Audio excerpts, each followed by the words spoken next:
please rise as we do silent invocation. Let's also think about what happened last week in Parkland, because right now we are Port Orange, but we are all Parkland right now.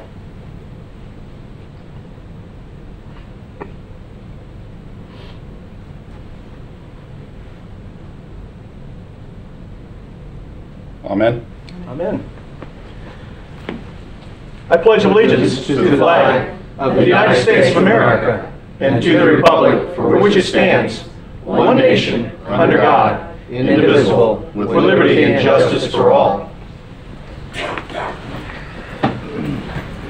Will the clerk call the roll? Councilman Ford? Here. Councilman Tremont? Here. Councilman Baxton? Here. Vice Mayor Stiltner? Here. Mayor Burnett? Here. Public comments on consent agenda items only. Any comments from anyone from the consent agenda? There being none, may I have a motion for approval? Motion to approve. Second. And you're talking about all items on the consent agenda. Yes, 6. We have a motion, we have a second. It does include a resolution. So you're talking about items 6 through 16. With that, a motion and a second. Let's have a voice vote. Call the roll. Councilman Ford? Here. Yes. Councilman Tremont? Yes. Councilman Baxton? Yes. Vice Mayor Stiltner? Yes. Mayor Burnett? We know you're here already. We counted on that part. Yes, 5-0. Item C, citizen participation. Mr. Rick Frazier.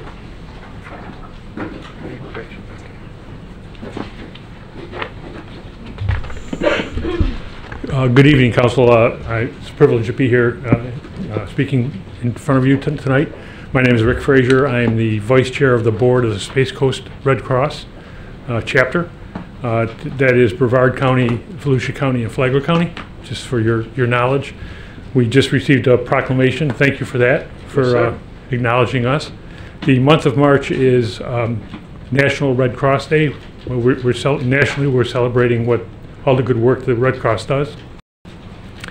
Here in the Space Coast, we've got a great volunteers, a couple of which are behind me. This is Chris, this is Jennifer. These are our first responders.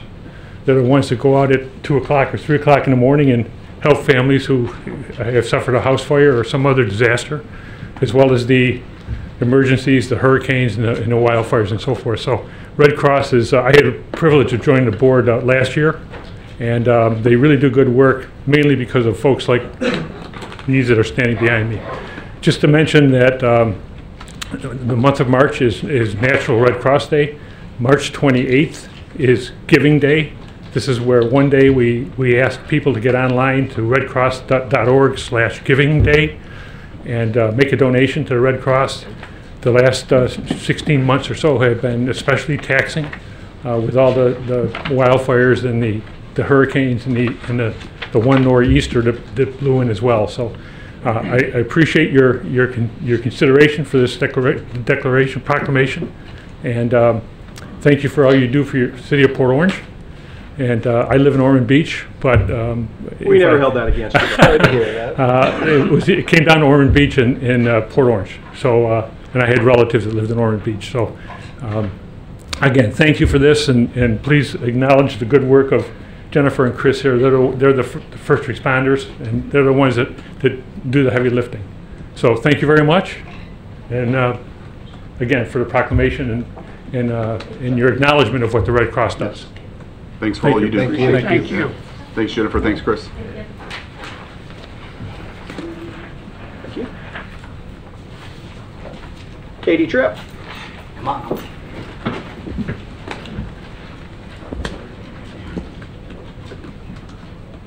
Good evening. My name's Katie Tripp. I'm a resident in Harbor Oaks, and I just wanted to update you on some items that we've been working on that you might be hearing about.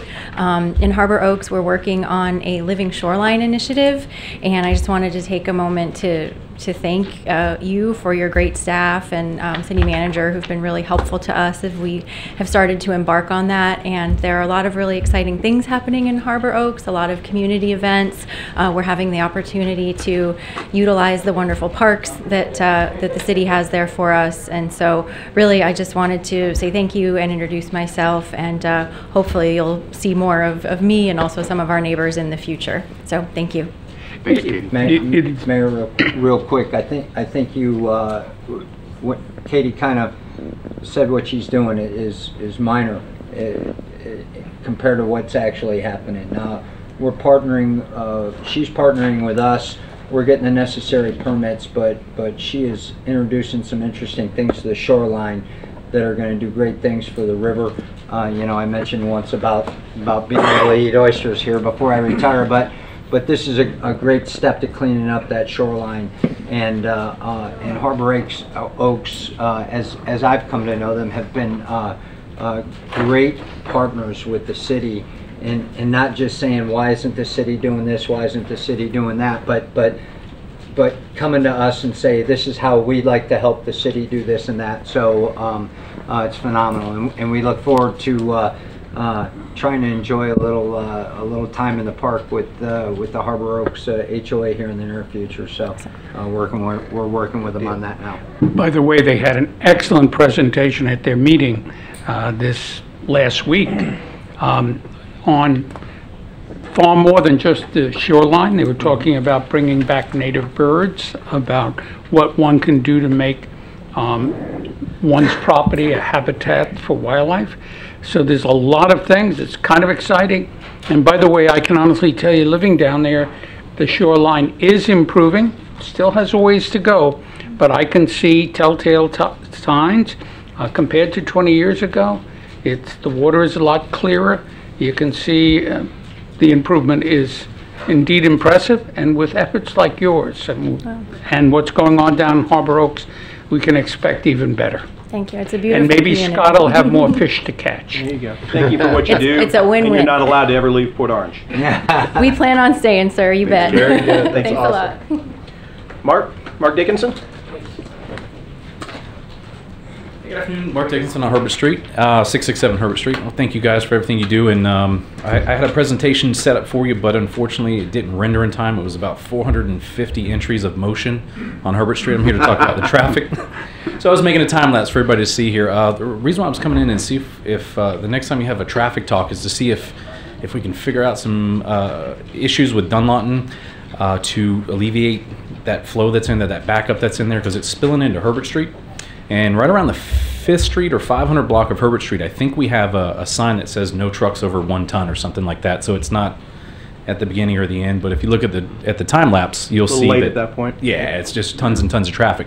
The company that I work with, my drones company, we're actually trying to get a really cool idea that might help out with cities and municipalities with traffic, is deploying about 10 to 15 drones up at once and creating one seamless view of, say, Dunlawton all the way from, we'll call it Nova Road, all the way to I-95. And then you'll have a screen there. You'll see every inch of the road from there to there, almost looking like SimCity. But we're running into some trouble with that with regards to FAA clearance with flying over vehicles and getting 10 people able to fly in the Class C airspace here. So, but if we can get it done, it'd be pretty cool to see it in a time lapse, just like you're looking down at like SimCity, see where your pinch points are, and see a lot of where you might have some backups, and then say, hey, let's run this traffic light a little bit longer.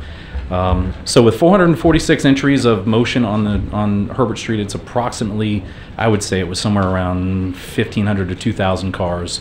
A friend of mine's still radar certified. He comes over and he was out there with me. He says, man, cars are flying through here. So next time you have a traffic talk, as I'd mentioned last time, we're a small little community on Herbert Street, and we're just getting affected with it really badly with regards to that. So I'm hoping that that this can come up in talks again and see what we can do to make that Dunlawton flow better, so people aren't taking that shortcut through Herbert Street as much. And I ride a bike on the bike path there, and I usually have my GoPro on me or something like that, and nearly with a 4-year-old in the front seat there. I got hit with a mirror one time when she wasn't with me, but the rest of the time it's just too close for comfort in there, and they're just so. Appreciate your time, and that's all it is there for our little community on Herbert Street to take a peek at that traffic in the future and see what we can do in there. So I thank just you. want you to know I'm a man of my word. I have slowed down on Herbert Street. When we drive, it's usually myself, my wife, and the 3-year-old. So we carpool essentially. Yeah. We try not to make too many traffic out there. Since we work from home, we go when we go all together. So thank you guys. Appreciate it. Thanks, Mark. Appreciate it. And Sarah Jones.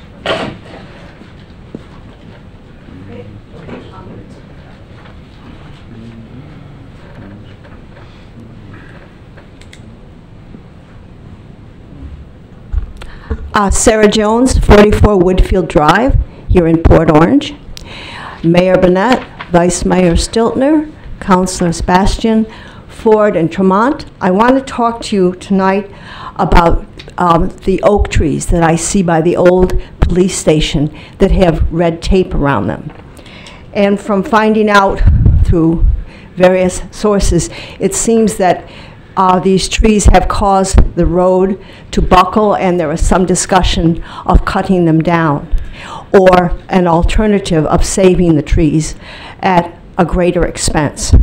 I come here tonight to say to you, you save the trees at a greater expense because the oak trees are beautiful, and they're part of Port Orange.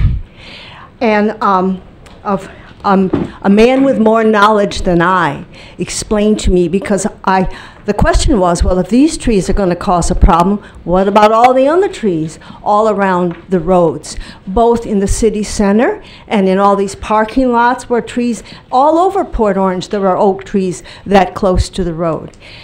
And I was told that there is a method called root pruning, which prevents this damage.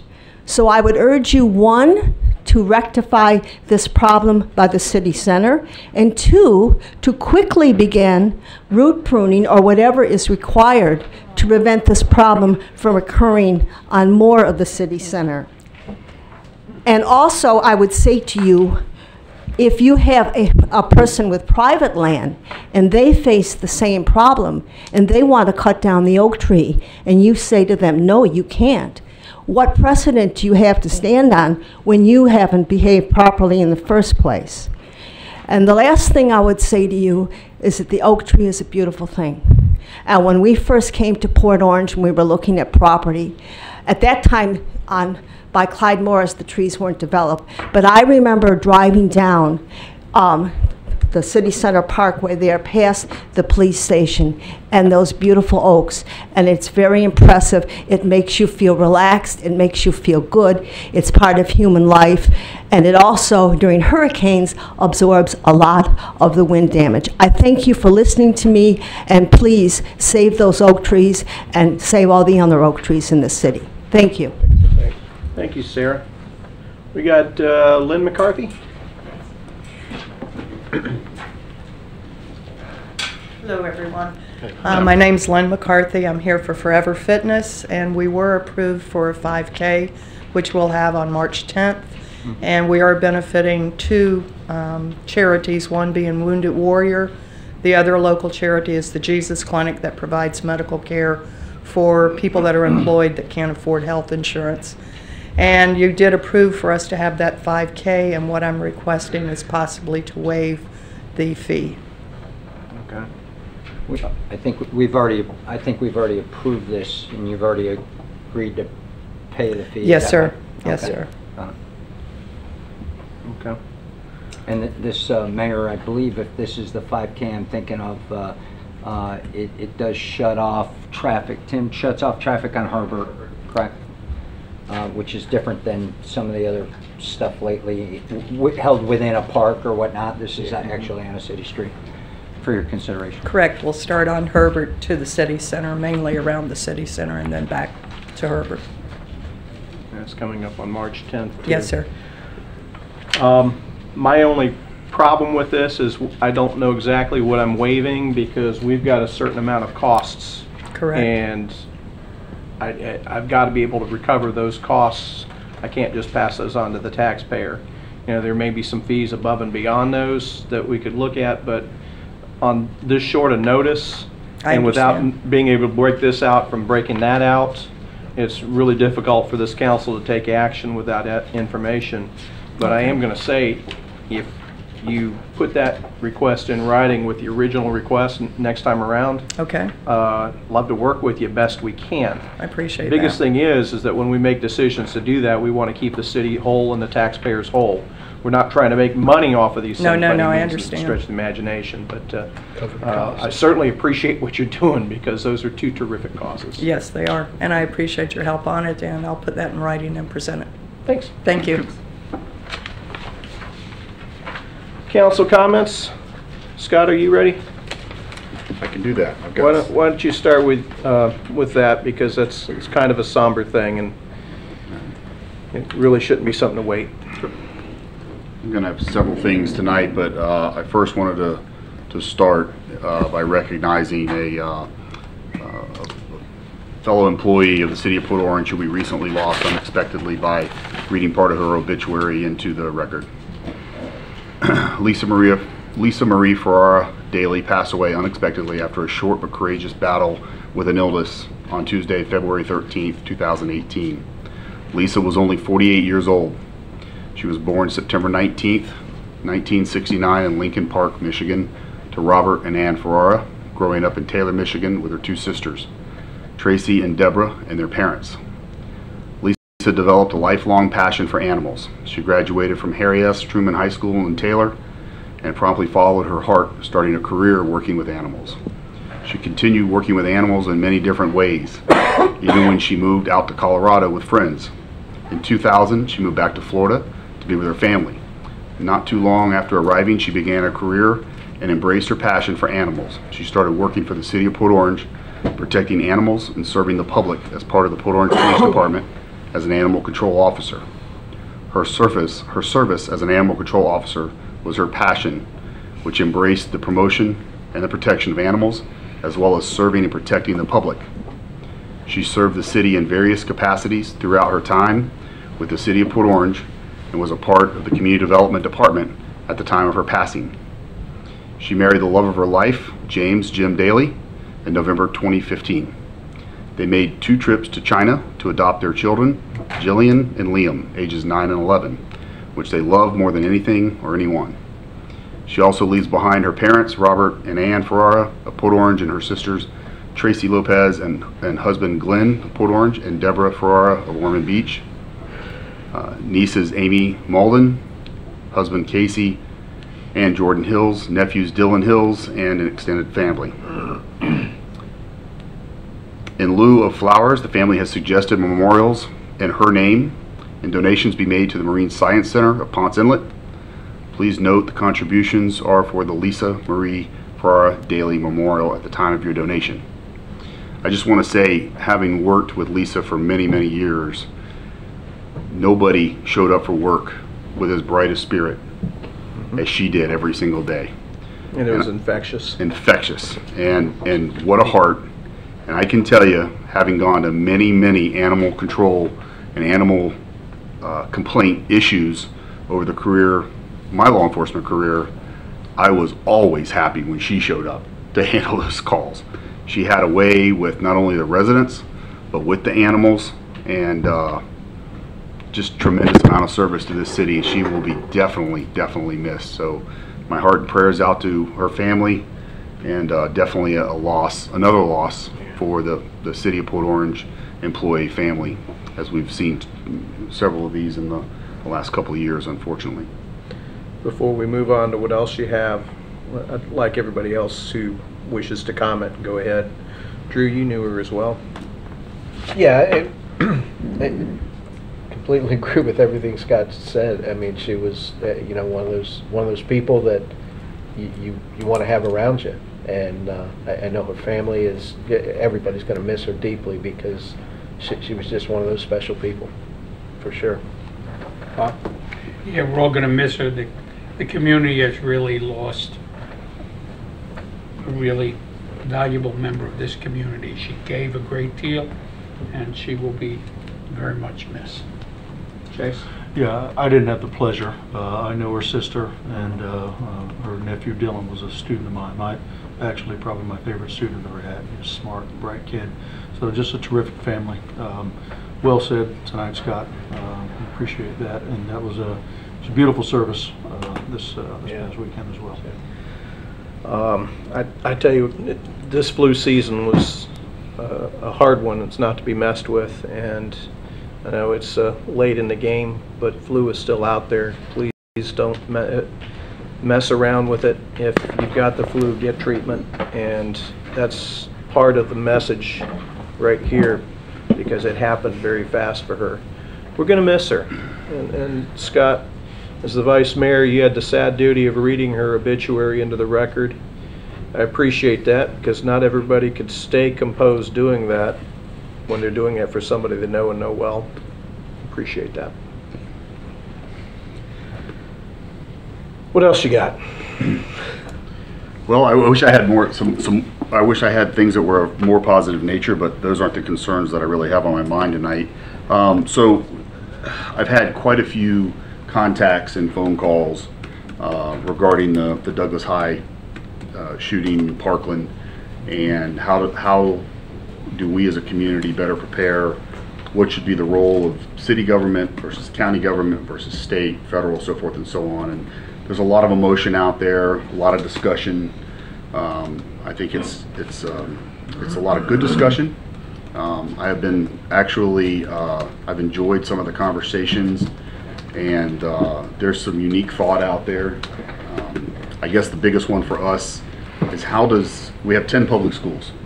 The last I checked, I don't think there's a city in Volusia County that has any more than Port Orange, but I think we have either the most or maybe tied with Deltona, but 10 public schools in the city of Port Orange. And so I guess there'll need to be a discussion at some point, and I prefer not to have them emotionally based, and so tonight's not necessarily the time, but I think soon we need to have a little discussion and figure out what is our role and what should it be with regard to the schools strictly in the city of Port Orange, if any. And on that, in order when those discussions come forth, I'm going to be looking for some things. So I wanted to throw out a couple of things for Jake and his staff to kind of have in their minds of some things that I'd like to look at here in the near future. One would be if in fact the city were to look at a program where we would put municipal law enforcement in all of our schools, what's the cost? I know that there are some cities that have done this recently around the country. I like the model where, and I believe they're using fully trained, fully certified, but they're part-time law enforcement positions. And the concept is when school's open, you work. When school's out, you're not there. So they have the summers off, they have the winter breaks off, they follow the basic school schedule of the administrators and the teachers and so forth.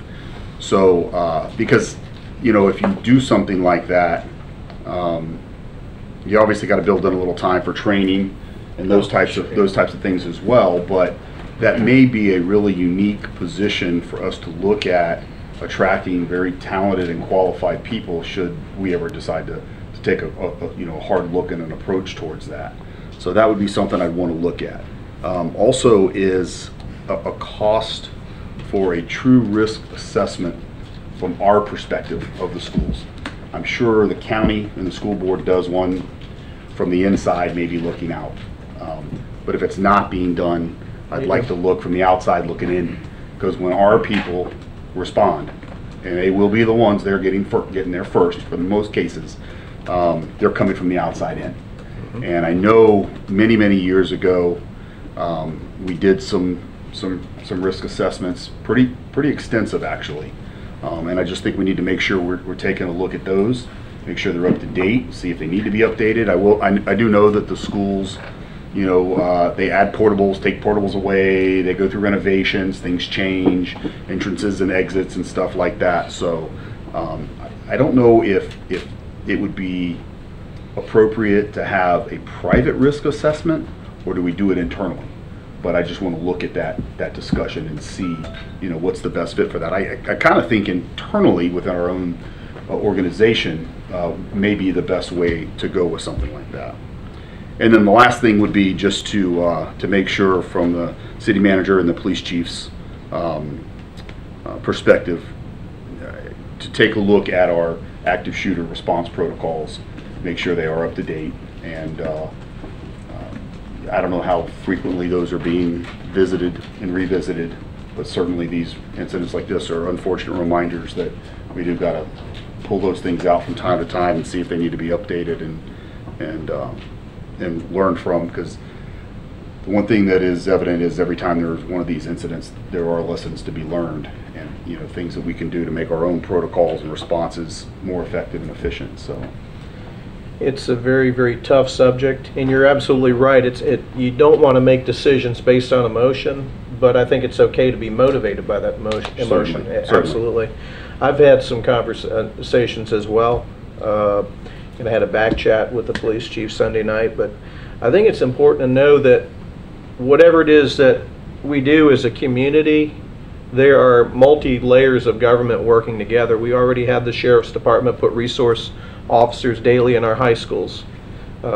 We have a presence at all 10 of those schools every single day, at the beginning of the day and at the end of the day, more so than any city. So it's a huge commitment now. The school board has spent a lot of money to upgrade security in a lot of schools, and they're not done. They also have done a lot with protocols and most importantly training. And I thank heavens that they don't share those protocols. Those are you want to call them trade secrets. They should be. I don't think that the public wants to be reassured by knowing, but it's kind of hard to let the public know what they do without letting them know what they do. It's a very large conversation because we're talking about protecting our community's most precious resource, and the emotional side of me says there's absolutely no cost too high to pay for that, until of course we figure out what that cost is. Right. So it's something we've got to do very methodically, and we cannot do it independently. In any study that we do internally to figure out what our role is, we have to figure out what as far as executing it, we have to define our role first. And you can't define our role unless we determine what our interactions are with Volusia County Schools and with the Sheriff's Department. Because I know the Sheriff's Department is also having these conversations. Everybody's having these conversations, and they should. Yeah, I would say, having been involved in this in the past, we should avoid turf battles, and the premier agency for this will clearly be the sheriff representing the county schools, because he is the security apparatus right now, and they're decided. So I think we definitely should be prepared, but we should make sure anything we do, any self-study we do, be fully integrated with the sheriff to ensure that we're all playing from the same sheet of music.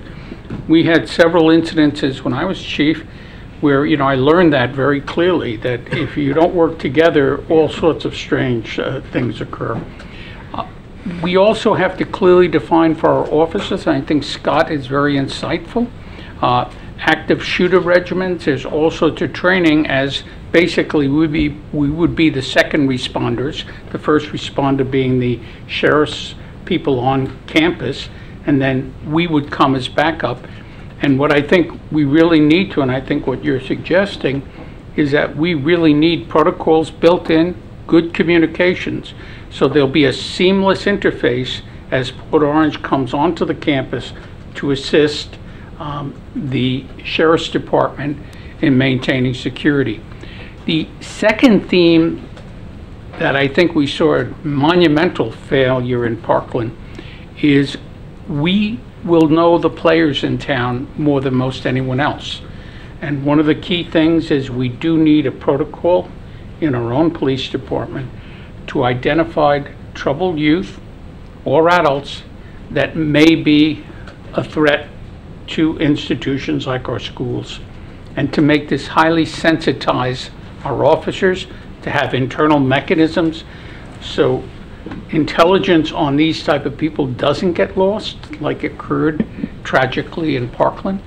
So basically two things. We need to integrate with the Sheriff's Department and talk about our role as backup and coming abroad to help them. So we're prepared to do that.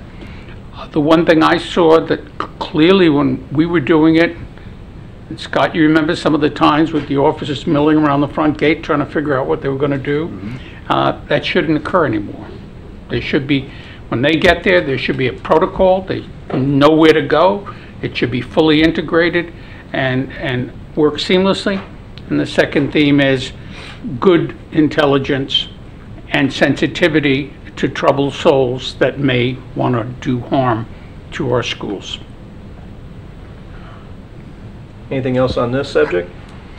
Do only our 2 high schools have resource officers? Yes. Out of the 10, so is The, that an everyday I believe, occurrence? don't the middle schools have them too? No? I don't believe they do right now. I mean, they have in the past, but They do not. Their 2 high schools have resource officers. We deploy our CSOs and police officers for traffic during arrivals and departures, but there's no sheriffs at the middle schools. what else you got, Scott? That's it. As if that wasn't enough. That was not enough. You carried a heavy load. Drew? No, I just had the one question on the deputies. And Bob? Yeah. 2 items. One is very interested in keeping the momentum with Riverwalk. We have the final phase of Riverwalk. We should be preparing now. It should be basically in design. And I think right now is time to urge our grant manager and the city manager to begin to put money, to begin to put a proposal, if we're not already doing it, to put a proposal in to ECHO to help get some additional funding for the final phase of Riverwalk. I think it's important that we begin to complete that park. It's been a long time coming, and you know, it's still a couple of years off before we finish all the way to Dunlawton, but right now's the time. And there is money in ECHO right now, and I think it's important that we try to secure it.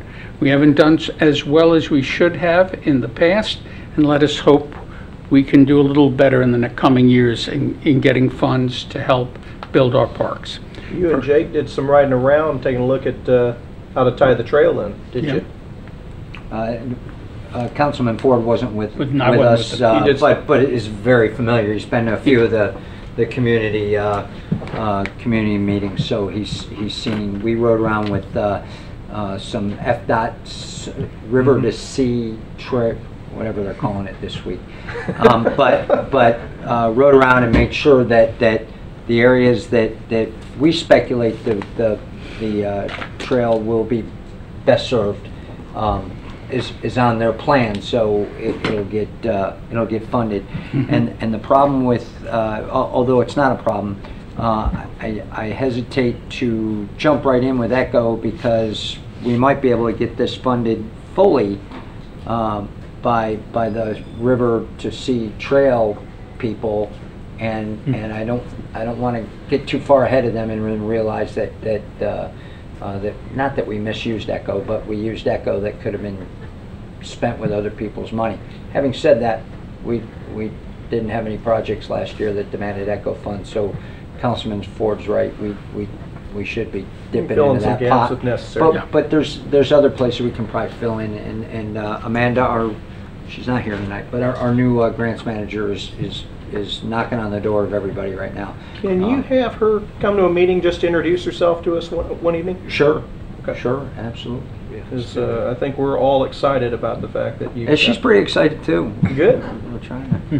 What else you got, Bob? Yeah, I'd like to follow up on Sarah's remarks because we have, and I have talked to the city manager about the oak trees. I think we've agreed that we're going to look at other options other than taking the trees down along the. We never indicated that we were going to cut them down. Well, we marked them so the forester knew which ones to look at, and I believe we're going to use some of that flexible sidewalk. Yeah, we're looking good. And we may have to, I mean, luckily we're looking at redoing the annex here, so we might be able to redirect where the sidewalk goes, and root pruning has always been in our protocol if we're able to. Same with residents. If they can root prune, they can. Sometimes, usually though, when residents come to us, as you saw on the consent agenda, the tree is beyond repair and something needs to be done so it doesn't hurt the house.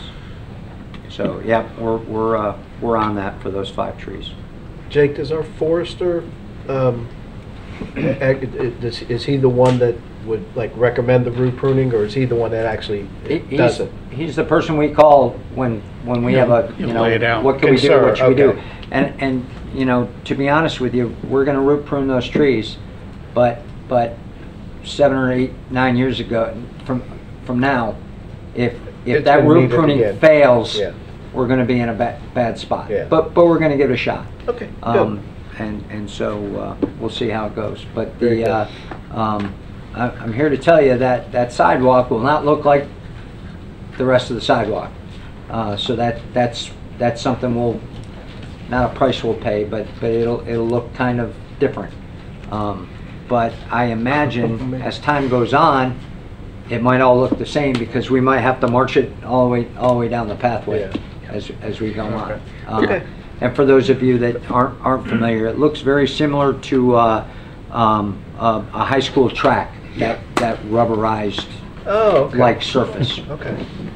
recycled, environmentally friendly. Beautiful. Can you get the kinds of... By the way, a I'm comment. sure it's very costly. as well.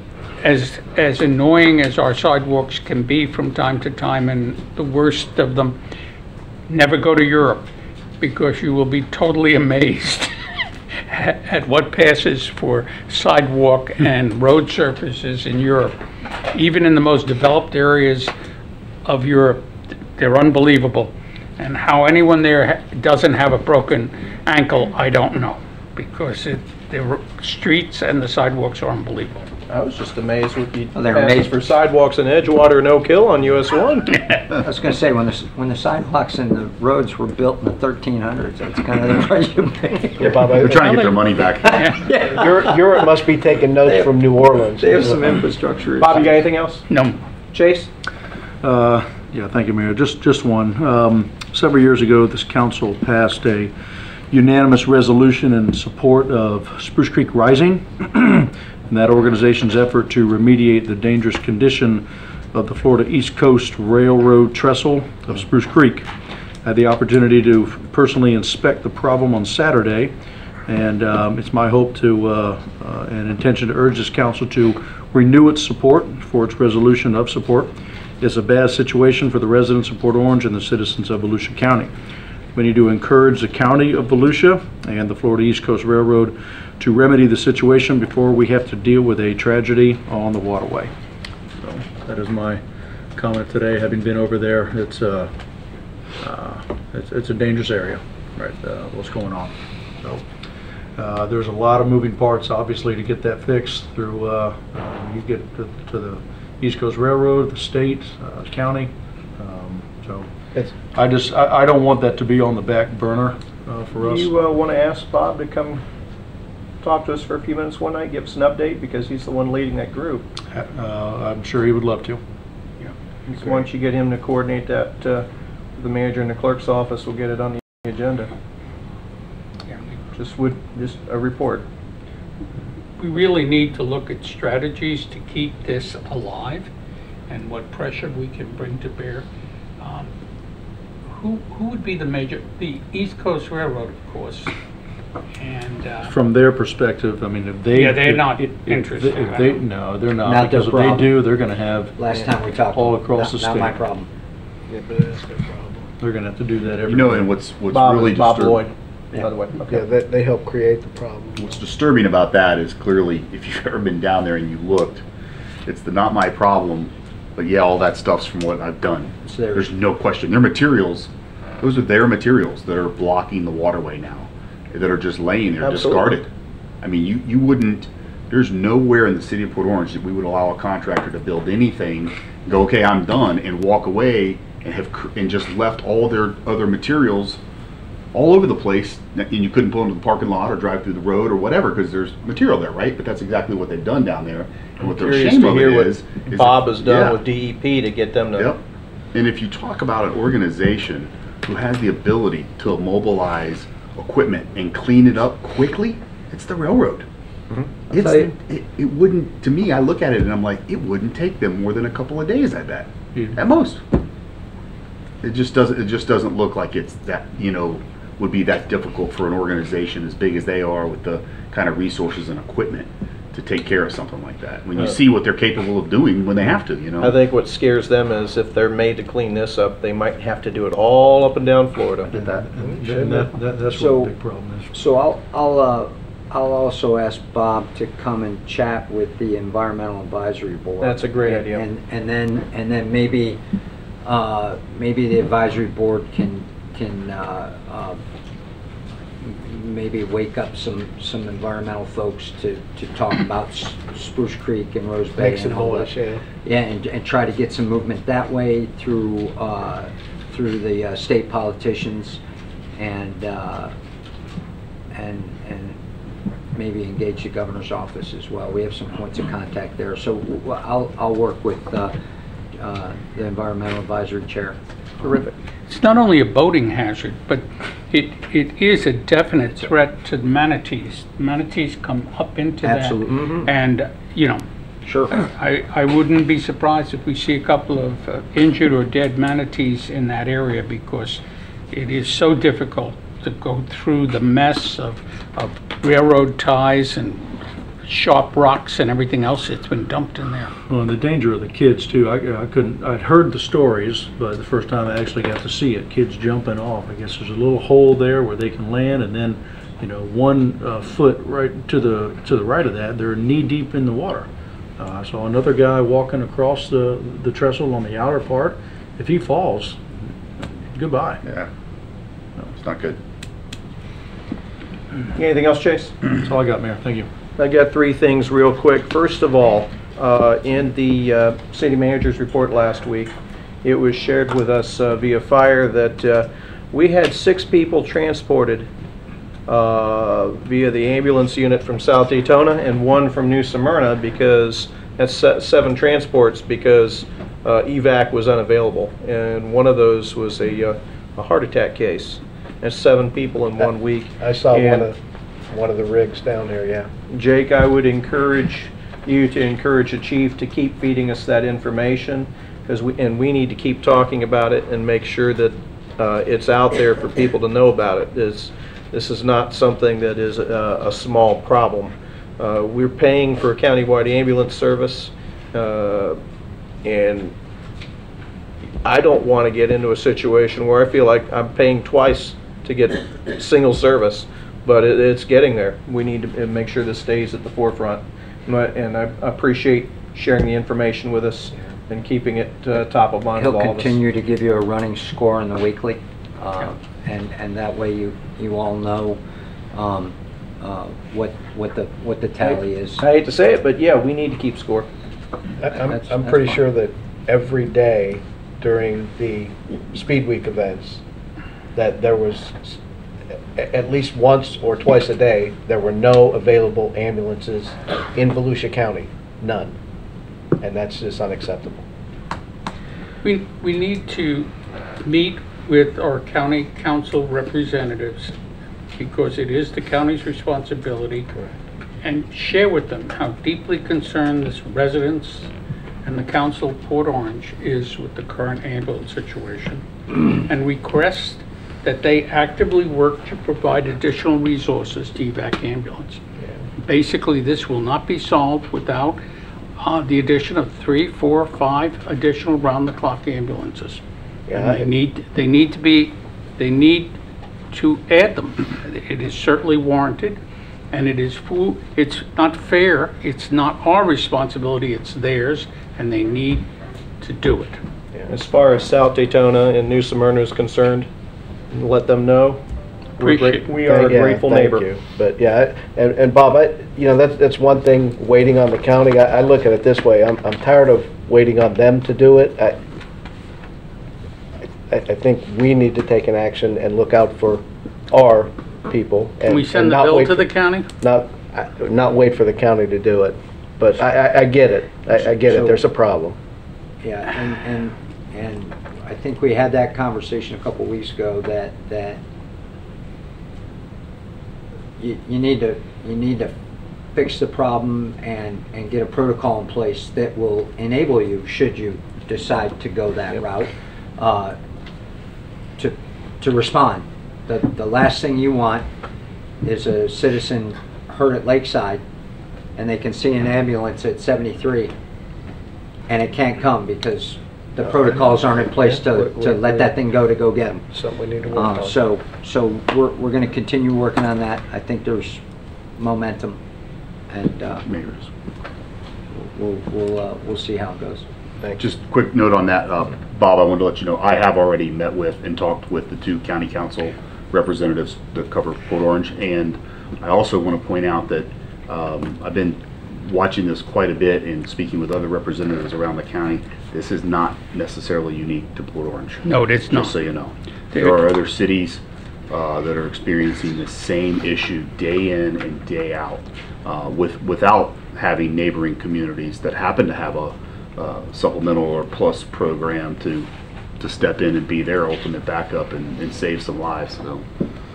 But the answer is to fix the broken machinery of the county, not to throw supplements into it, because it's not going to work right until the county funds it at the level it needs to be funded.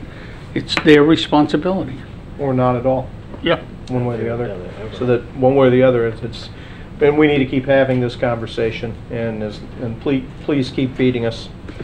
A couple other notes for those listening at home and for those in the audience. The citizen survey, we want your feedback. It is available on the city website, and I believe it's also available via the mobile app. It does not take but a few minutes to fill out, and there are a lot of multiple choice questions on there, and there's one block where you can put in your comments. Please come to us. It's very important that the more surveys we get back, the more statistically significant they are, and the more viewpoints we get. And we do read the comments without a doubt. So appreciate anybody who takes the time to fill out the citizen survey. And then finally, Monday, which is the 26th, the Police Citizens Academy begins. And last I heard, there were still a couple of openings, so if there's anybody still interested, you can get information on that also on the website on how to reach out to Officer Evan Doyle and sign up for that. It's a terrific course. I think it meets for 10 weeks on Monday evenings, and covers quite a bit. It's a real eye-opener. So if anybody has the opportunity to take advantage of that, it is time well spent, and it's very enjoyable as well. With that, Citizens Advisory Committee for TPO, Mr. Bobby Ball. We wake you up out there? No, I was Is that still what the organization's called? River Sea TPO. Still thinking TPO? Okay. That's why we like using the acronym. Bobby Ball with the CAC for the TPO. We had our monthly meeting, and it was actually our shortest one in probably a few years. It was almost an hour, which was great. We didn't obviously have a lot to talk about. Several updates to the TPO's work program, basically their 2-year schedule for what they want to do and how they want to fund it. And so there was a little bit of discussion about that and working out the cost for that. And then the other item, which is just generally still going on, is the call for projects. And I met with staff a little while ago, and I know staff's working on putting together their list and whatnot. So with that, that was about it. Any questions for Mr. Ball? No, I appreciate being none. you serving there. Thanks. Thanks, Bobby. Thank you. You're out. Thanks, Bobby. Environmental Advisory Board report. Blackjack Jones. Good evening. How are you? I'm wonderful. How you guys doing? I'm John Macaluso, Chairperson of the Environmental Advisory Board. Mr. Mayor, Council, staff, just want to update you on our January meeting, which was our first meeting of the year, which was our reorganization meeting. This meeting was the annual reorganization meeting. I accepted the nomination of Chairperson. Nancy Vaughn accepted the nomination of Vice Chair, and we were approved unanimously for those positions.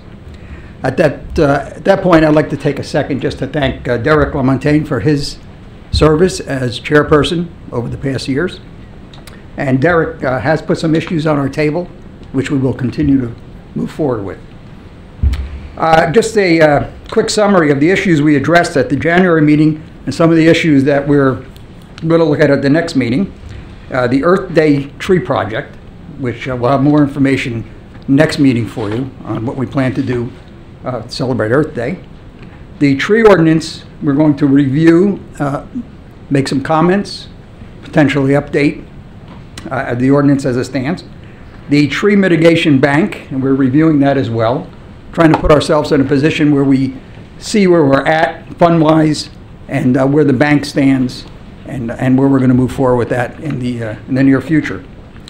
Something that you all may be familiar with are the House Bill HB 521, which is the state regulation of tree and vegetation trimming. Seems as though the state wants to come in with their own plans for our city, which is not unusual, as you all know. We're going to take a look at the bill at our meeting next week, and we're going to come back with some comments, offer some comments to you all, and see where you stand on this. Do they want to pay to trim all the trees? Probably not. Doesn't say anything in there about money. Never done. They want to take our ability to regulate it.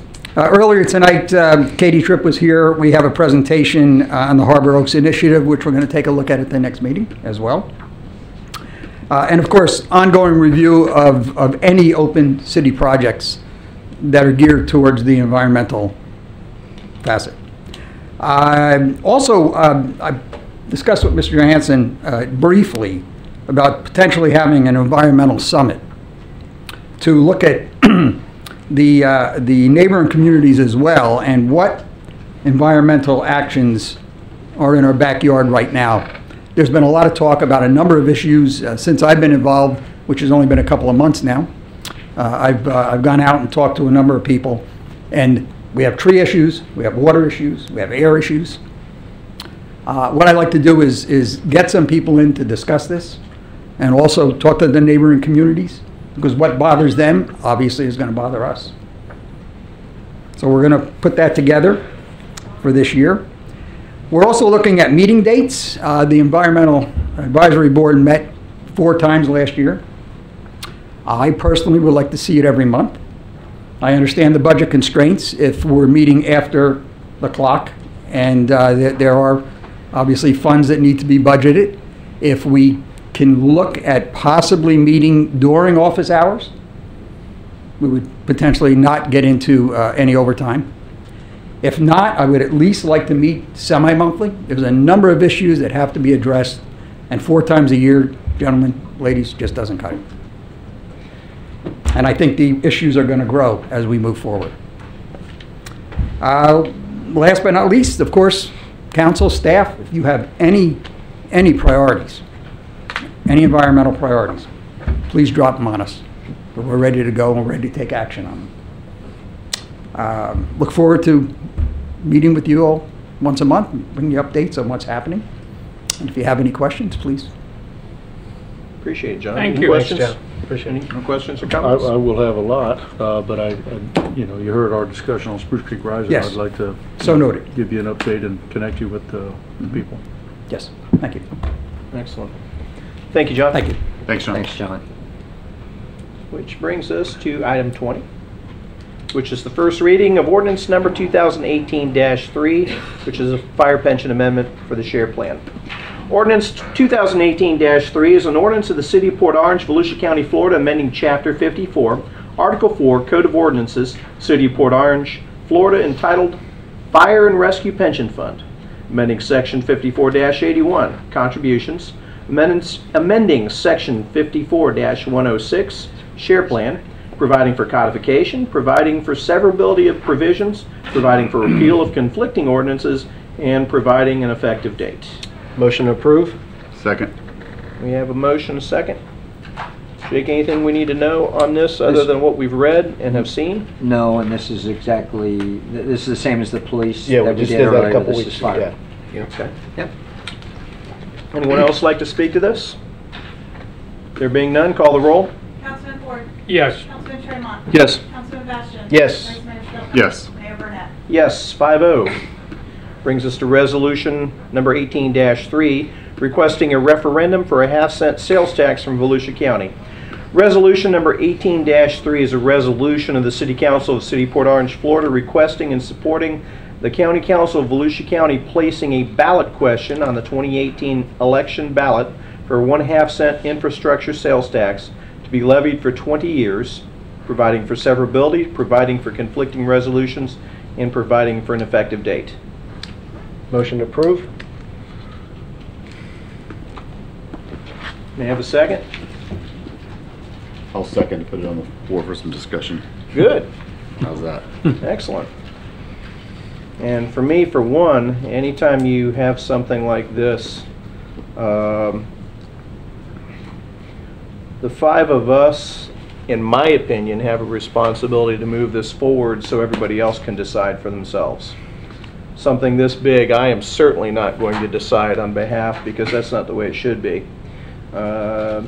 This is, you're talking about roads and infrastructures, and certainly we are going to be one of the winner cities if this passes.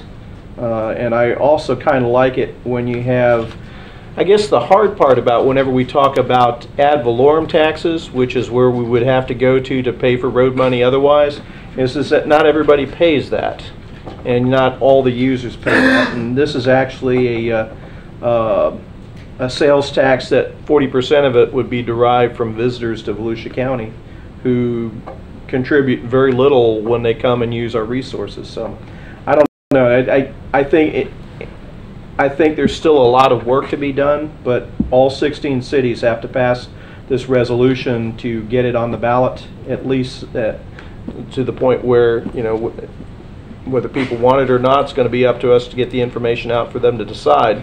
But it's got to be on the ballot first before they can have a say. Yep. I know you're chomping at the bit. No,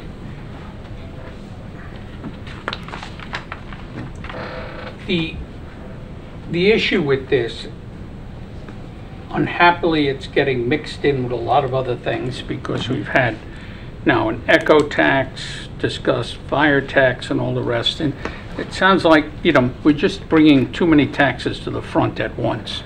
However, what I will say is I was concerned about the way it's written, or not so much written, but the way it sounds. I am certainly willing to vote to have the citizens have a vote on this. I'm neither supporting it nor I'm opposing it. What I'm saying is the citizens are wise enough to decide how if they want to spend their money, and there's reasons for it, because let's put it this way, a sales tax is far less regressive than a property tax.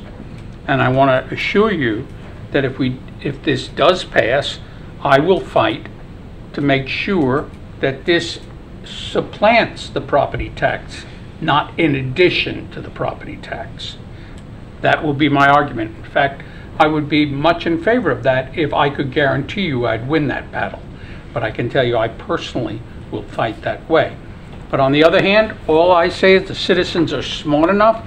It should go on the ballot and let the citizens determine. They don't need, you know, us supporting it or opposing it. They need to take a look at it freshly themselves and decide whether they'd prefer to pay a 1/2 cent sales tax or property taxes. I think my default position whenever I'm to vote on a tax, to vote to tax myself, is I think my default position is no until I'm informed. And if we don't, as a city, as a county, craft a package that people can look at honestly and decide for themselves, they're going to vote no. But they're going to have that option. But you know, the important thing is tonight, we're very early in the discussion. I still have not seen exactly what's going to occur with it. There were, I can't remember the exact dollar amount, but when we did this as a part of the roundtable last summer, we did a needs study first.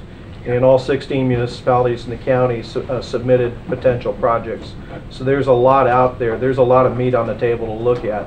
Now for me, I also know that meat's going to change, because as you go priorities change and different funding sources come up, but you know, we're talking about transportation in this county and bottlenecks and solutions. So The original request at the roundtable, Mayor, was for road projects.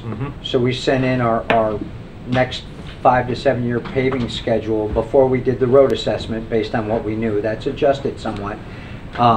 And all our TPO projects. Subsequent to that, the CEO Alliance did that survey, and they opened the aperture of what they thought this money could be used for based on citizen input. So what we will do upon approval of this, I didn't want to get too far ahead of things, is provide you a menu that I think, going back to the inform the public, a menu of things that the resolution says we can pay for with this half-cent sales tax should it get passed, and have a laundry list of things that we think it should go for, so the people of Port Orange know, similar to the school board issues, what they would get for their half-cent sales tax increase, at least for the next 5 to 7 years.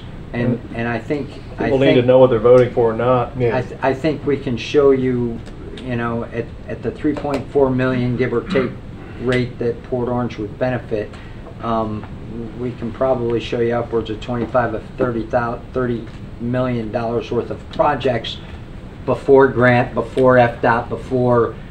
Well, with that in mind, so we don't get too far off mission. Right. Maybe late spring, early summer, we should, as a council, workshop the items so that we're well versed. It's on the. We already have it scheduled. You're ahead of me again. I tell you. The other thing I wanted to add, you probably saw in the agenda packet, I wanted to make sure everybody else knew, is that one very important component of this, for me anyway, and I will fight tooth and nail for it, is to make sure that the way it's written right now is there is a citizen advisory board that's going to meet to review all these projects. Citizen review board. A citizen review reviews board. Thank you. What was done. And I think that that's important. And there were a couple of side conversations at the last roundtable. And for me, I think all of us can find somebody that can represent us and represent us well, who's a citizen. I don't want to see elected officials on that board myself. And I will continue to fight tooth and nail to make sure that happens. I think that kind of defeats the purpose of the only concern with the citizen review board is if it's stacked to other communities, it could end up hurting us. It's a review of projects that have already been. It's what are they doing and does it meet the need, not approval. They have a chance to cry foul. But again, I haven't seen any of this. Come on. Was it first Monday? First Monday or second? Yeah, first Monday. First Monday. We're not meeting next month, but we'll meet again every 2 months. So if anybody wants to come to the elected officials roundtable and sit in on these things, sometimes it can be a thoroughly mind-numbing experience. Sometimes there are some good conversations that come out of this. The schedule will be posted on the city website. We'll make sure that the elected roundtable officials. There is an opportunity for people to have their 3 minutes at that meeting as well. Chase, you got questions, comments? No, not too much. Good comments already. A lot of you guys already said it. It's important to educate the people what they're going to be voting on. I agree with Bob. I think people are smart enough to know to make the decision for themselves. I'll personally support the resolution for the referendum so long as the wording of it is very clear that we're not supporting the sales tax increase itself. We can't, as a governing body. We're not passing it would not be legal. The resolution clearly states what you clearly want right now. Yeah. Okay, and that's it's right there. And that's the point of my saying. I think people can opportunity for the people to decide for themselves. I'm all for that. Democracy at its finest, right? Mm-hmm. Scott? I'm okay with moving the resolution along forward so that we can get this to the hands of the voters on election day and let them decide. My biggest concern is similar to what Bob's is, and I appreciate Jake's comments because that does clear some things up for me, is that way before election day, I want our residents to know exactly what they're buying or not buying. Mm-hmm. What can we do and what will we do with Port Orange's share if they move this forward? And I know we can't maybe come up with a 20-year list, but I like the 5 to 7, and we say that these are the priorities that we believe need to be addressed, and this is at least the intent of the current council as we would move forward if such a, if that was passed. These are the projects we would target that we believe have the greatest need at the time, right now for the community. I've had several residents that have had this particular issue on their mind, and that seems to be a reoccurring theme is, how do I know exactly what I'm getting? I know that you're going to say you're going to get X number of dollars and we can do a bunch of different things, but I don't want what we can do. It's a very fair question. Yeah, I want to know very fair question. What are we going to do? And I think that's very fair.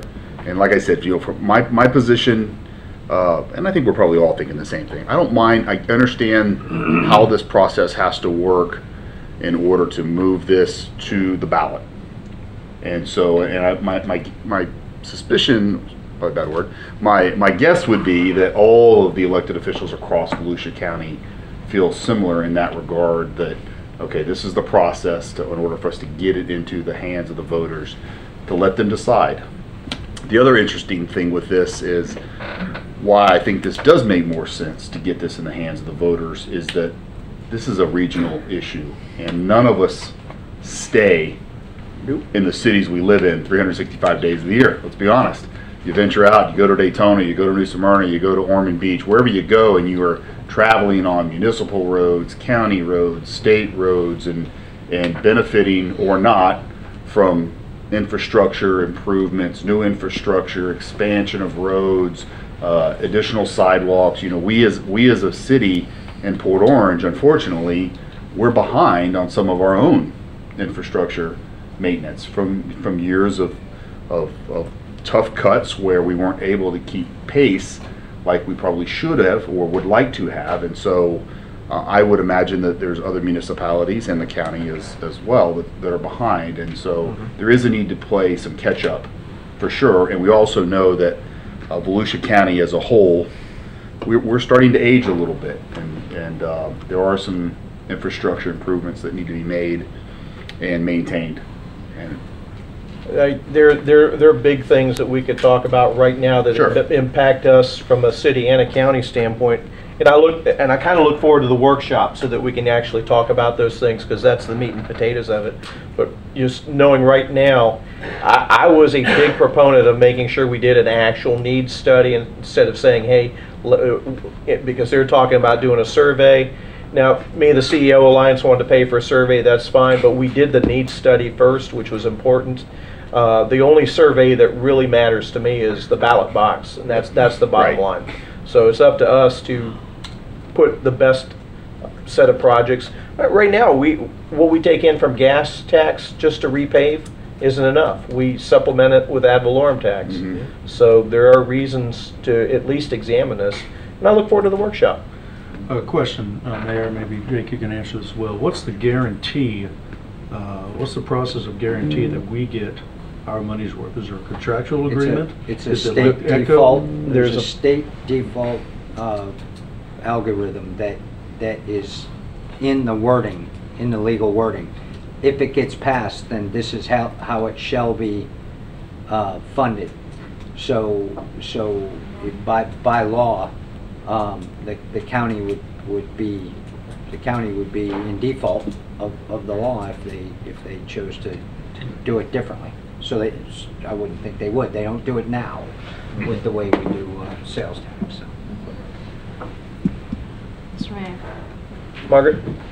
We certainly anticipate what the city manager has indicated. Of course, until the county council actually acts and adopts their resolution placing it on the ballot, we won't know until then for sure. So we need to continue to monitor.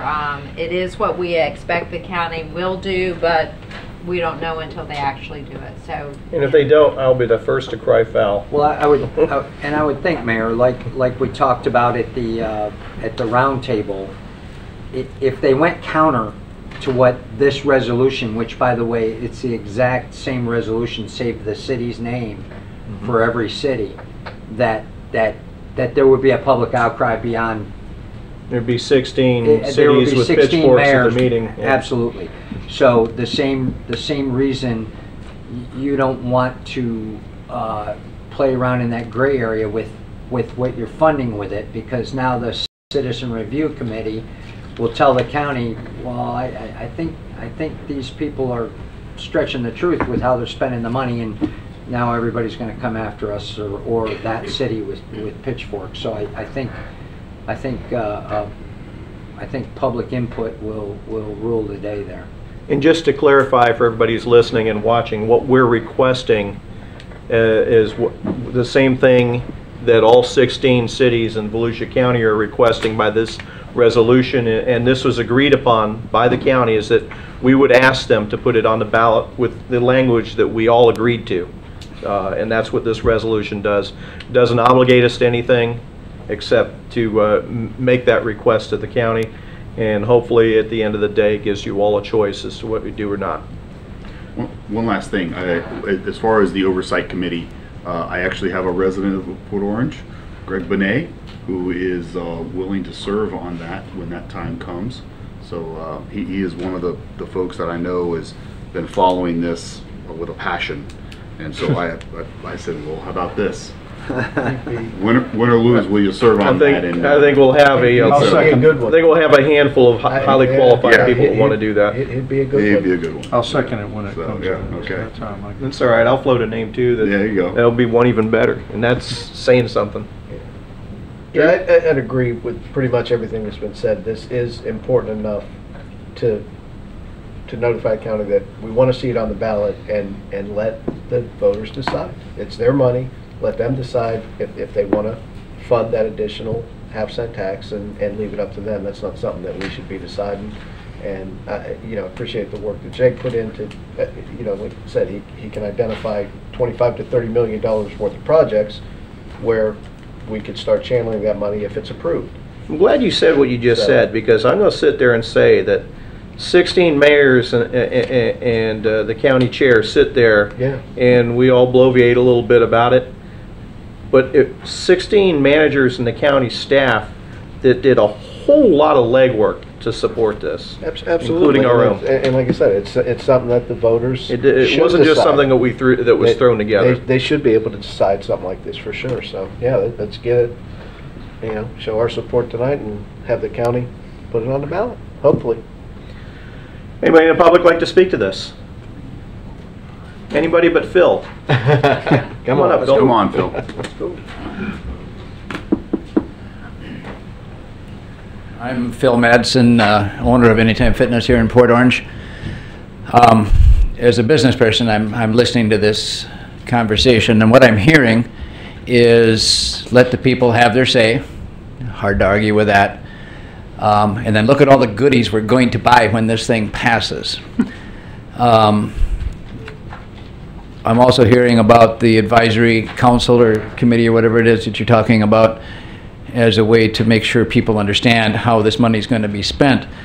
What about the cost, though? Look at all the goodies we can have if this tax goes through, but the cost, and there's some hidden costs in this. I'll just talk about one, the multiplier effect. As a small business person, we rent our space in our gym. We're part of a mall, and there's lots of businesses in town that do that. Go up and down Dunlot and up and down Nova, everywhere in town. Any business that rents space in a mall, we pay sales tax on that rent. When we moved down here from Minnesota a few years ago, my wife and I, we were shocked at that. That's not a common thing. But in Florida, if you're a commercial business and you rent space, you pay sales tax on the rent. And because of the way the rent's calculated and the CAM is done, we actually pay sales tax on our property tax. So now you're talking about raising sales tax by a half point. And people will say, well, what's that going to cost? And most people would think, well, it's going to cost us an extra 0.5%. No big deal. I'll add an extra 0.5% charge to my shoes or whatever I buy. But with the multiplier effect, that's an added expense. You know, when we pay sales tax on rent, that's not a choice. We got to rent, you know, we have to pay rent.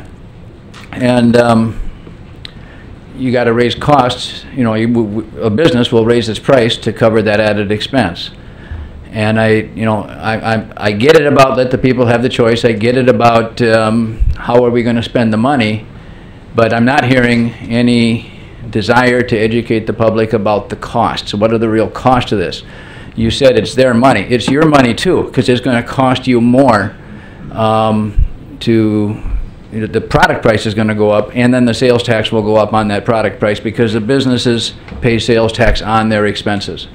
Florida's a weird state that way, but it is, and it's no small amount of money. The rent we pay is one of our biggest expenses. Every month we write a big check, and I'm sure that's true of all of the businesses, at least based in Port Orange. So I just want to add that, and I'd appreciate it if council would talk not only about the goodies, but the costs and the hidden costs as well, one of which is the multiplier effect. Thank you. Thank you. We'll let you know when the workshop is scheduled. Yeah, I'm hearing a lot about these workshops lately.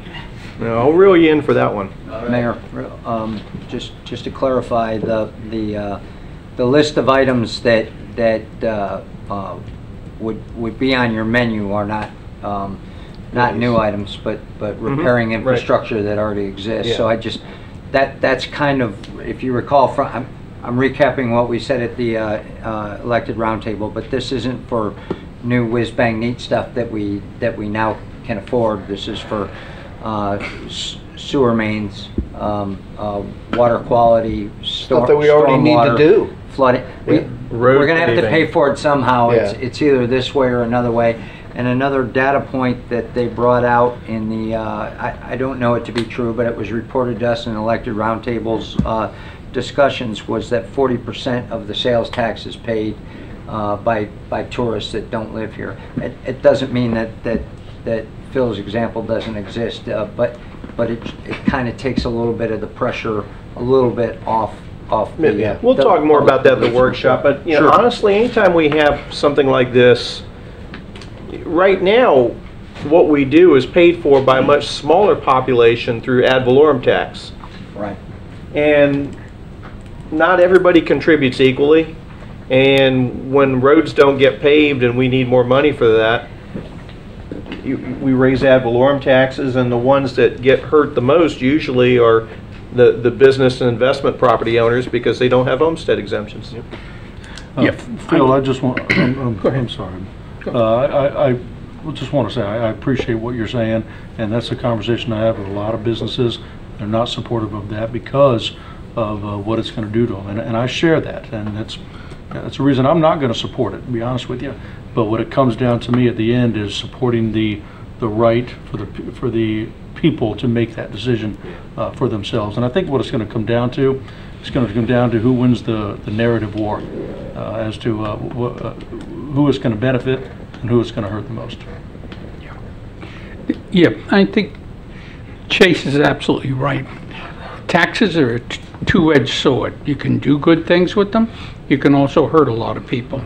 And property taxes, sales taxes have different oxes they gore.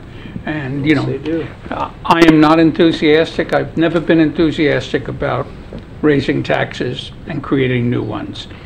Sometimes we have to do it, and sometimes, you know, we need to restrain ourselves. It is my fervent hope, and again, I'm not supporting it. I'm just supporting the right of the citizens to decide. But what I am if it does get passed, I will argue loudly that any increase in the sales tax brought into the city of Port Orange should be offset by a decrease in the property taxes.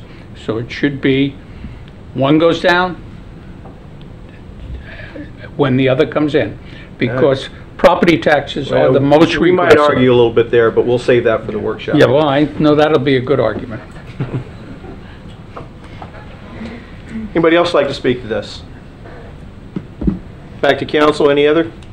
just a quick just a quick comment. Dang, I tried. I think Phil coming up, and I appreciate you, Phil, coming up. I think that's a perfect example of the clarity that we're going to need in the coming months, because he's sitting right there, and what he has heard obviously is clearly a little bit different than I think what our intent is as a council. This is not about going out and buying new stuff, building new. This is about taking care of stuff that we have now Already have to take That care we're of. not not taking- funded to take care of. We're that not we doing can't a get very away good from. job of it right now. It's got to get taken care of.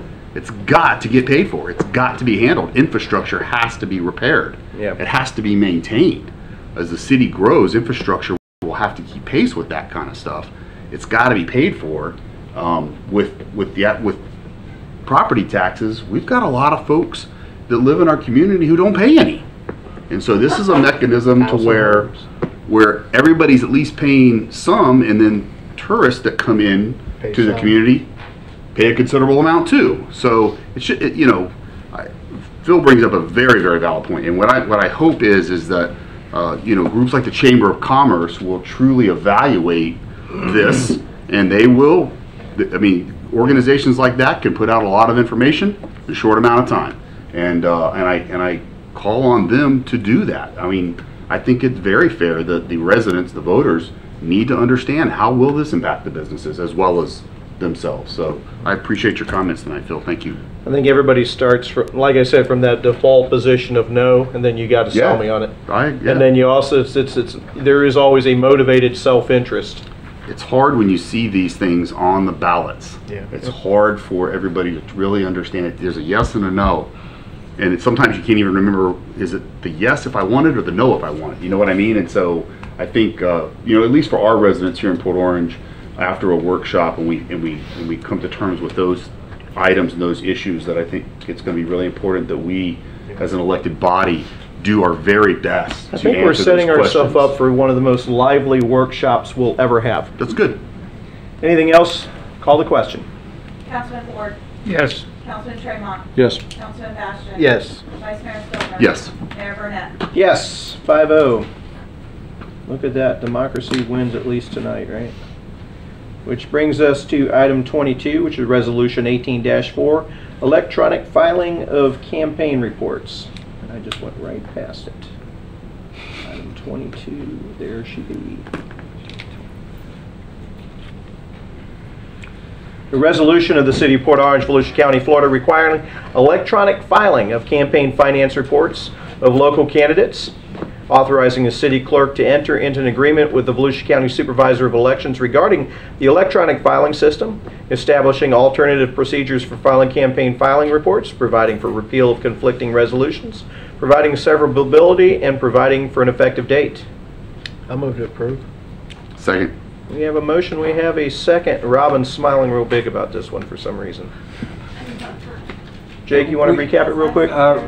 Real quick, this takes the paper out of the business, puts it online, allows the candidates to do their election reports online. We've arranged with the county we did do an interlocal, right, Margaret, to Memorandum of Understanding. memorandum of understanding, and this is just going to make it a little bit easier. We still have good public records. We still have records retention, and I'm trying to go paperless, so here we are. And our website, which usually has, it'll just point to where it is on the county site. That's correct. So same access as before. You bet. It allows for a signature online. Yes. So you don't have to come into my office and worry about if you're on vacation or. Can you say that into the? That would have been helpful in Tallahassee. That's why I'm saying it. Anyone else like to speak to this? Council? I think it's a good idea because it also, some of the reports that, I mean, there's not enough space to, you have to write so small that it's not as clear. So with, all the font will be the same, and I think the reports will be clearer and easier to read, filing them electronically. Mm-hmm. And be able to file them sooner as well. Yeah. Any other comments? Call the vote. You want public comment first? I did ask. He asked, nobody. Okay, sorry. Councilman Ford? Yes. Councilman Tremont? Yes. Councilman Bastian? Yes. Vice Mayor Stiltner? Yes. Mayor Burnett? And thanks for having my back on that Sorry. one. Yeah, it's important. Yes, 5-0. Approval lease agreement was for Cypress Head Restaurant. There's shady looking characters sitting there in the second row.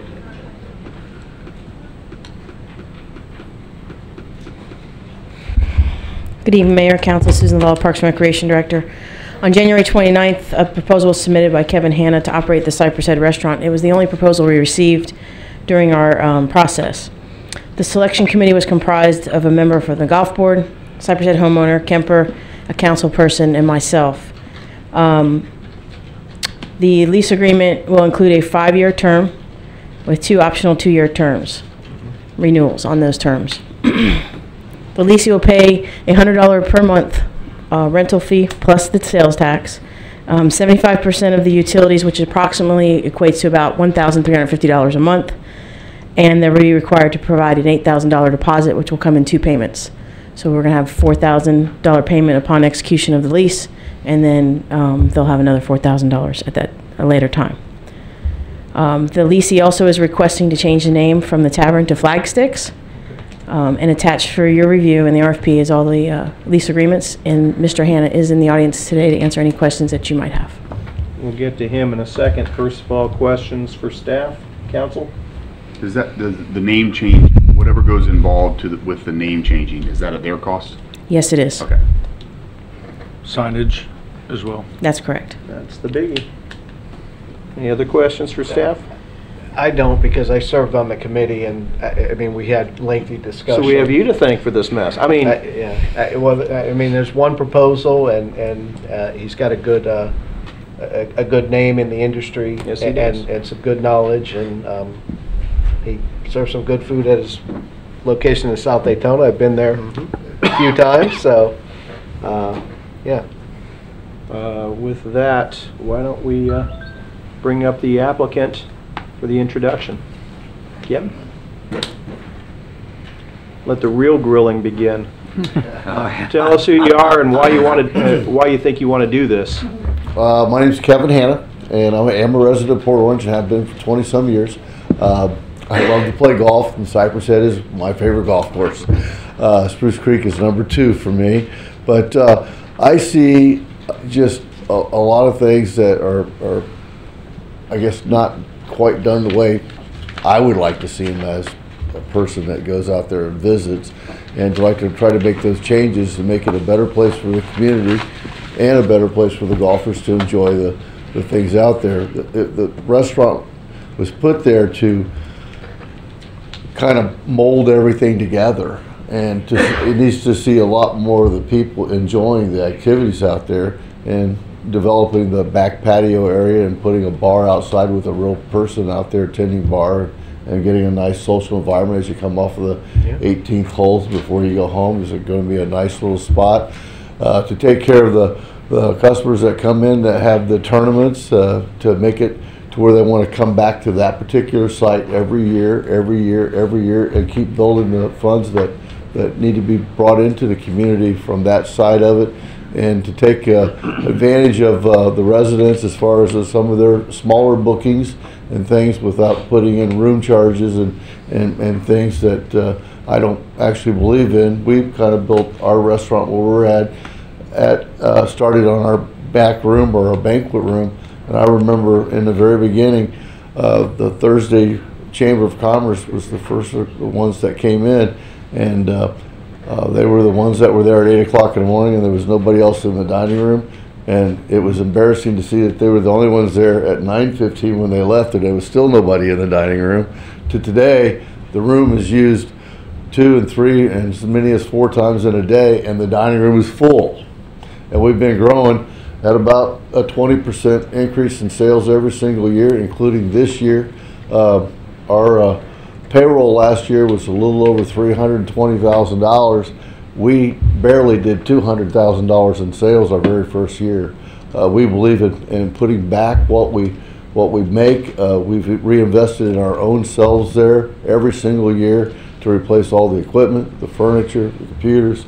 Everything in that building is less than 3 years old at this point, and we've started our 6th year, and everything that's in that building, I can honestly say as I stand here, is paid for. Nice. We did not finance it, we paid for it. But I I'm think looking I forward to. help with just a little bit of that 2 or 3 times. You a own week, half but, a booth. But yeah, I just see a lot of opportunity out there that just I don't. Sometimes it just seems like you just haven't had the person in with the right heart that cares, and I plan on living there. Well, I appreciate the fact that you appreciate it from a restaurateur's attitude and a golfer's heart. Golfer's attitude. Yeah. You know, it's going to take both. And I went, like when I went out to play in the tournament the other day, I put individuals in the kitchen to help those folks out, and I played golf. So I could see how all of it went, and then we talked later to find out what could have been better or worse, or how it all come together. But I want to I listen, and listening can get you a lot of places, because if you don't do what the people want, you're not going to be there anyway. Well, these guys have been chomping at the bit to beat on you, so we're going to start with that. Right. Rob, why don't you go ahead and get your club out? No, you're my hero. I'm not beating on you. I looked at your plan. I looked at your menu. I think you're off to a great start. My only comments are going to be, we're here to work with you.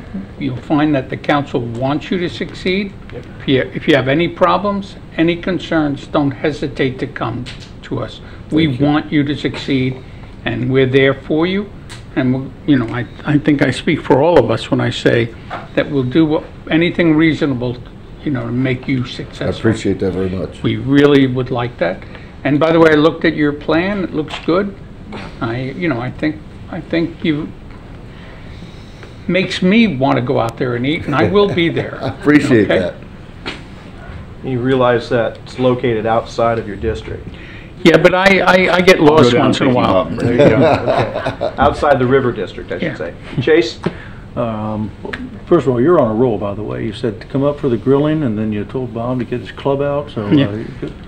Nice job. Can you tell us again, and for people watching, what is your local restaurant that you operate now? Hannah's Family Diner. Hannah's Family Diner. 968 Reed Canal, at the corner of Reed Canal and Nova Road. All right. Be a good idea to get people to get a visit there and get an idea of what you're going to have there. I'm happy that we have a golfer doing it, to be honest with you. And that's my favorite course too. Yep. I don't like any of the holes because the ball doesn't go where I don't like the back nine, hate the front nine. Yeah. Very happy that you're here. I'm excited about your plan as well. And again, to have a golfer running that's bigger than people realize and understand. You know exactly what the customers need. So. Appreciate that. Scott? Really excited for you. We're glad to have you. I'm very excited to see your passion. I think you're right. That's what it needs. It needs somebody that really cares about what's going on out there, has some vision, and has the passion to put behind it. I know obviously you're going to have the work ethic, no question about that. When are the doors going to open under the new name? We plan on being there. Our first day is hopefully April 2nd. Okay. And the reason I say that is April 1st is Easter and April Fool's Day. And I really don't want to stumble on a big day right out of the chute and not do things the right way. Well, keep us posted on all that, and I'd love to come out there within the first couple of days you open. And it's like I was out there today before I came here. I had an individual also working out there in the kitchen today, and there were 50 probably homeowners from the Homeowners Association playing golf there today. And my wife will tell you that I was very disappointed if that would have been me today on how it was executed. And I just would like to see better service and better understanding of what needs to be done. And everybody out there seemed to be very happy, don't get me wrong. Yeah. So hopefully what we give them will be a whole lot better, and they'll get excited. Work and nurturing. Then they should be even happier. Right, they should get excited. Come April 2nd and moving forward. But are you... Okay. I sat on the committee, and so we had some good conversation, and we don't need to rehash that conversation, but again, just stressing that it's a public restaurant, and once he's open, it's not just for the golf community or for the neighborhood, it's for everybody. So, we really want you to succeed, because if you succeed, the golfers are going to benefit from that, as well as whoever else decides to come out and eat there, whether you like golf or not. If you like to eat and you like good food, you'll have it, and we just wish you the best for sure. I think it's nice when you can. I can remember back in the day, years ago, when you went out to dinner at the country club. It was a neat thing to do. You never hear people do that anymore. Especially all the residents that live around there. They should get excited about, let's go to the club tonight. Let's go have dinner here, right here. We're right here. Whether they drive their golf cart or drive a vehicle, but I want them to see them get excited about being in the area again. Can you bring the big hot dogs back? Last hot I dog didn't know they had big hot dogs, and I've never had one there, because all the hot dogs I've had there have always been small. This was a small one last time. Usually a pretty big one. Just Big hot dog. Exactly why I'm going to be glad that we are going to be out of the restaurant business. And you want some cost a quarter. And just saying, the biscuits and gravy, if you can incorporate the biscuits and gravy into the menu, that might be We've had a lot of that might be a solid hit there. We've probably had, I don't know, 40 or 50 people from the community eat at our restaurant in the past 10 or 12 days that have never been there. That wanted to see who we are and what we do. And two of the people the other day said, I can't wait to get this menu out there. I said, well, that's going to be this menu. I said, this menu took a long time to get here. I said, this menu requires about 150 patrons a day minimum just to operate that menu. I said, so we're going to start off a little slow, and I explained it all to them. And then when I talked to them about the comfort foods and stuff with the early birds, everybody was like, wow, you're right. Now we understand. No one ever told us that. Take us on a journey. Yeah. So we'll start and we'll grow, and we'll do it as fast as ever the support comes. Any other questions? Kevin, thank you. You're welcome. Thank you. Anybody here in the public like to speak to this? There being none, council, anything else? Call the roll. I need a motion. You need a motion? What? That would help, huh? I'll move to approve the lease with Hannah's. Second. As proposed. As proposed. We have a motion and a second. Now, would you call the roll? I will. Councilman Ford? Yes. Councilman Chamberlain? Yes. Councilman Bastian? Yes. Vice Mayor Stiltner? Yes. Mayor Burnett? Okay, yes. I'll be nice. Thank you. Thanks. And David. absolutely, lines of communication, we're here for you just as much as you're going to be here for us. City Attorney comments. No additional comments tonight, Mr. Mayor, but I'd be happy to answer any questions. There being none, City Manager comments. Sir, before you use a summary, I just want to bring to your attention that the Public Utilities Department's moving forward with the stormwater methodology that Council had asked for, and Mr. Adumois had mentioned about a year ago. That project was budgeted. We did it under the professional services exemption. However, I bring it to your attention since it was an item of interest to Council, and I didn't want it to just get lost with the 80 or 90 bid documents that you see at the bottom of the City Manager's Weekly. We are looking forward to a very, very good in-depth product. Right. We hope to kind of get up to what everybody else is doing, standards with best practices on methodology. Good deal. Anything else? That's it, sir. City Council Committee reports. Art House. Art House is going to have its special meeting on March 15th, 2018. That's their yearly meeting. It's their annual meeting. Urge anyone to please come. You will find really some interesting pieces of art. It's amazing what our youth does in this community. Please, if you ever do get an opportunity, do stop by. We've also had on the 16th, it just passed, where we had special exhibits on youth in our community who have really excelled, and they get to present, and they'll be on view for at least a couple of weeks. stop in and take a look. Some of the art is impressive. Sometimes I leave there feeling depressed when I think of what I'm capable of and I see what the kids can do. So they're quite impressive. And again, Art House is doing a wonderful job, and any support you can provide to them.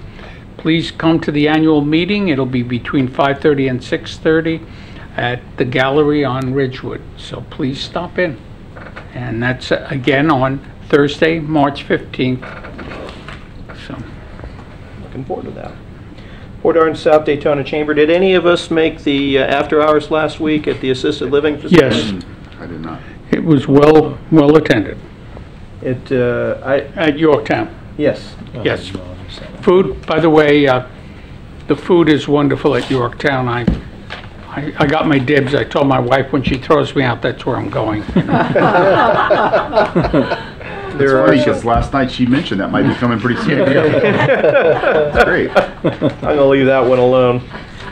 Roundtable of elected officials. The primary conversation we had was about the upcoming half-cent sales tax, and we decided that we were going to forego the meeting in the month of March as these resolutions are passed and get back to it in April and do the heavy lifting to make sure that one way or the other we at least put together a very solid package for the half-cent sales tax for roads and infrastructure. With that, you got one here, more. Yep, there we go. See, that made it to a separate page all by itself, so that must signify its importance. Chase, First Step Shelter. Yeah, we got a couple of items, two primary portions of discussion last time. Our design is about 25% complete to the for the buildings. We felt that is lacking way behind. The downside is our hands are kind of tied because we're not able to put pressure on anybody. Because that's really a city commission, Daytona. Needs to communicate with the staff, needs to communicate with the designer. So we're low on the totem pole as far as being able to be the ones to apply pressure. We can discuss that with the commissioners as best we can, but we're really at the mercy of that. Well, I sure hope we don't go through another rough winter like this one without that shelter. No, we will apply pressure as best we can as a board. To get that done. The other one, and this was a question that I think I had our attorney look into, but I think I've got the right answer. The question was, do we need to have a safe zone here in Port Orange? Are we by law required to do that? The answer is no, we are not, as we are participating in this program. That's one of the things, the perks, if you will, of participating in this program is we do not by law have to have one set up here because we are Pottinger compliant as we are participating there. There will be a safe zone right on the property next door to where the First Step Shelter will be, so that will cover us. So, we're the possibilities of a tent city happening here in Port Orange are not going to happen as we're participating in this program. So, keep the pressure on. Thanks for doing that for us. Sir? Anything else come before us this evening? Yes, I have my report for the police pension. We had our quarterly meeting Friday, so the plan value as of 10/1 was 34.38 million. The quarter did 3.9, and that's taken into effect the downturn. They had a couple of really rocky days there. The net for 2017, 10%. We're assuming assumed rate of return is 7.55%, which, by the way, will drop with the 18 to 7.45, and they'll actually be, the assumed rate of return will be less than the state. The state sits at 7.5% right now. The value as of 2/15, meeting was the 19th, and the value as of 2/15 was 36.11 million. And then, so we went from 34.38 on 10/1. Fast forward to February, you're up $1.8 million roughly. So it's going well. I will add that the 2008 valuation, the plan had $11.8 million in assets in 2008. So fast forward 9, almost 10 years, and the value is at 36.11. That's more than triple what it was in 2008, and the funding percentage is at 71.6%. That's the best it's which, been. well, in 2005, it was very low at 43%, and we're at 71%. So slow and steady progress is working. The stock market returns are high, and they're working. So that when it works the best, obviously, and the plan is doing well. Funding could be higher, and we're working to achieve that, but it is definitely headed in the right direction. You can keep that up when you report next time as well. You just keep giving the same report, and we'll all be happy. Okay. I'll try. Let me try this one more time. Anything else coming for us this evening? If not, good. Have a good night. Thank you.